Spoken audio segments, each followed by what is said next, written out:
Hello, everyone, and welcome back to Fluent English Power. I'm Luna, and I'm ready to dive into some great English learning today. Hey Luna, hi to all our wonderful listeners out there. It's fantastic to be back here with all of you. How are you feeling today, Luna? I'm feeling great, Mason, energized and happy to be here. How about you? I'm doing absolutely fantastic. I feel like I've had a strong start to the week. That's wonderful to hear. Before we jump into our main topic, we want to give a massive thank you for tuning in. If you enjoy what we do, please hit that subscribe button, give us a like, and share this episode. It really helps our channel grow. Yes, your support is truly the fuel for our power. So Luna, what fascinating grammar point are we tackling today? Today, we're tackling a super practical one, the present perfect tense. We're going to discuss our day, but through the lens of this special grammar. The present perfect. It sounds a little intimidating. Is it difficult to master? Not at all. It's incredibly useful and becomes easy once you understand its main job, connecting the past with the present moment. Okay, I'm sold. So let's begin our daily review. You start, Luna. Using the present perfect, what's something you've already completed today? Let me think. I have already had my morning coffee. You have had your morning coffee. Perfect. So the action of drinking the coffee is finished. It's in the past, right?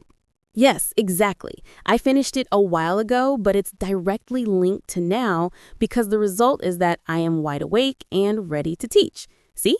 Past action, present results. I see the connection now. The result is your current state of energy. That makes total sense. Okay, my turn. I have listened to my favorite new album today.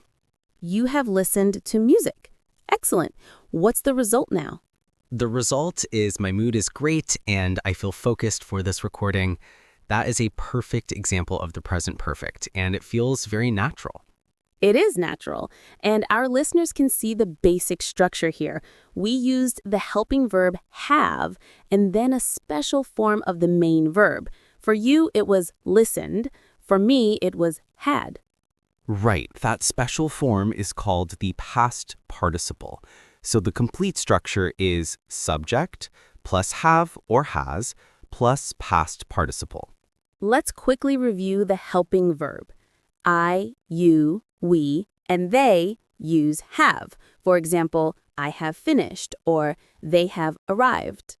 And he, she, and it use has. For example, she has seen that movie or he has written an email. Perfect. Let's practice with a question about our workday. Mason, have you checked your main project file this morning? Oh, good question. Yes, I have checked my project file. I did that just before we started. Great. The verb is check. The past participle is checked. This is a regular verb. We simply add ed. Yes, like call becomes called or watched becomes watched. Regular verbs are easy to remember.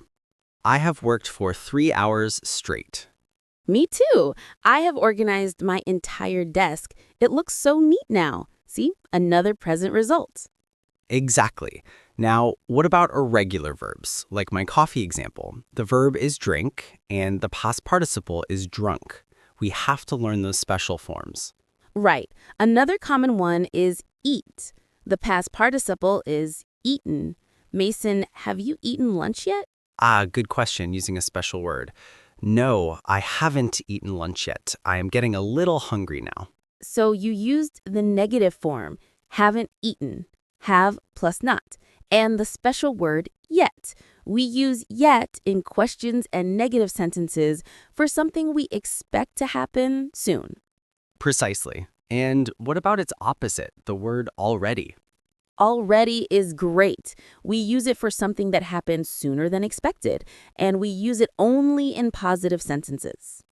For example, you might think I haven't started filming, but I could say, actually, I have already recorded the intro. Perfect! It shows speed. And finally, the word just. Just means something happened a very short time ago.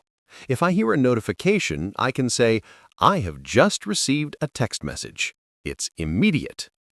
Been versus gone, a crucial difference. That covers our 3 time words. Now, let's talk about movement. Mason, have you been to the post office today?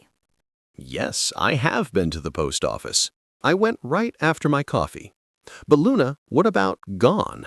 Sometimes people say, I have gone to the store. What's the difference?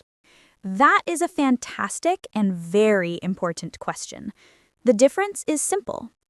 Gone means you went somewhere and you are still there. You have not returned. For example, my colleague has gone to the meeting. She is at the meeting now. Been means you went somewhere and you came back. It's an experience or a completed trip. For example, I have been to the post office. I went and now I am back here. That makes so much sense. So for my day, I should definitely use been because I am back from the post office now. Exactly. For our day-to-day activities, we usually use been. Okay, let's put this into practice with a natural conversation about our day. I'll start. Hi, Luna. How is your day going so far? Hi, Mason. It's going well. I have already finished my most important task for the day, so I feel a sense of relief. That's fantastic. What was it? I have written an important proposal for a new client. It took several hours. What about you? Have you started preparing for the big conference yet? No, I haven't started it yet. I have prepared all the materials I need, but I haven't actually begun the work. I will tackle it this afternoon. Well, you've already done the necessary preparation, so that is a huge step forward. I think so too.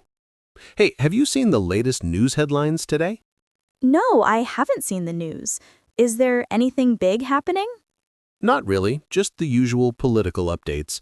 I have only read the main titles online. Wow, Mason, that felt so smooth and natural.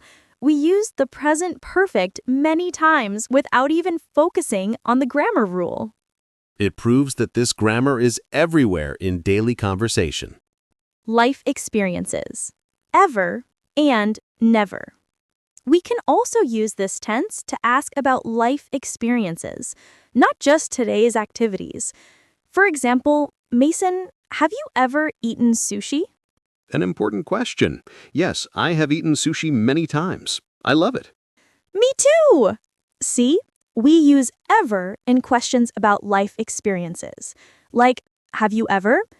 And if the answer is no, we use never. For example, I have never traveled to South America. That's a great example. So ever for questions and never for negative life experiences. The present perfect connects our past experiences to our present self. That makes so much sense. So for my day, I should definitely use been because I am back from the post office now. Exactly. For our day-to-day activities, we usually use been. Okay, let's put this into practice with a natural conversation about our day. I'll start. Hi, Luna. How is your day going so far? Hi, Mason. It's going well. I have already finished my most important task for the day, so I feel a sense of relief. That's fantastic. What was it? I have written an important proposal for a new client. It took several hours. What about you? Have you started preparing for the big conference yet? No, I haven't started it yet. I have prepared all the materials I need, but I haven't actually begun the work. I will tackle it this afternoon. Well, you've already done the necessary preparation, so that is a huge step forward. I think so too. Hey, have you seen the latest news headlines today? No, I haven't seen the news. Is there anything big happening? Not really, just the usual political updates. I've only read the main titles online. Wow, Mason, that felt so smooth and natural. We used the present perfect many times without even focusing on the grammar rule.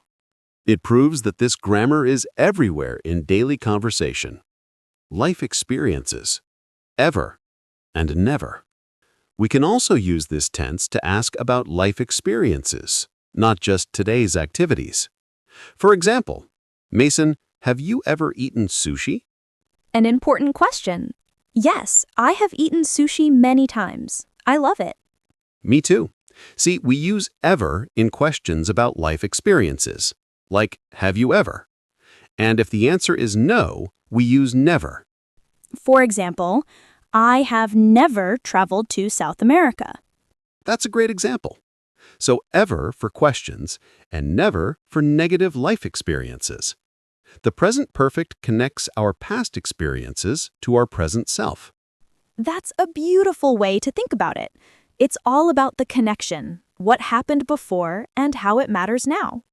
Exactly. So let's do a quick review for our listeners. Structure. Subject plus have or has plus past participle. Main use: recent past actions that have a result in the present. For example, I've lost my wallet, so I can't pay for my lunch now. Key words. Just, very recent, already, sooner than expected, and yet, in questions and negatives. Life experiences: use ever and never. That's a perfect summary, Luna. I feel like I really understand the present perfect now. It's not scary at all. It's not. It's a friend that helps you express your life in a complete way. So my challenge for our listeners is to think about their own day. What have you done today? I love that. I bet they've already done something wonderful for their English today, just by listening to this episode. I'm sure they have. Well, our time is up. This has been a very productive episode. It certainly has. It was great working with you on this, Luna. Always a pleasure. We hope all our listeners enjoyed this episode. Please don't forget to subscribe to Fluent English Power and share this with friends. And for today's comment challenge, please write in the comments below. What is one thing you have already done today? We can't wait to read your answers.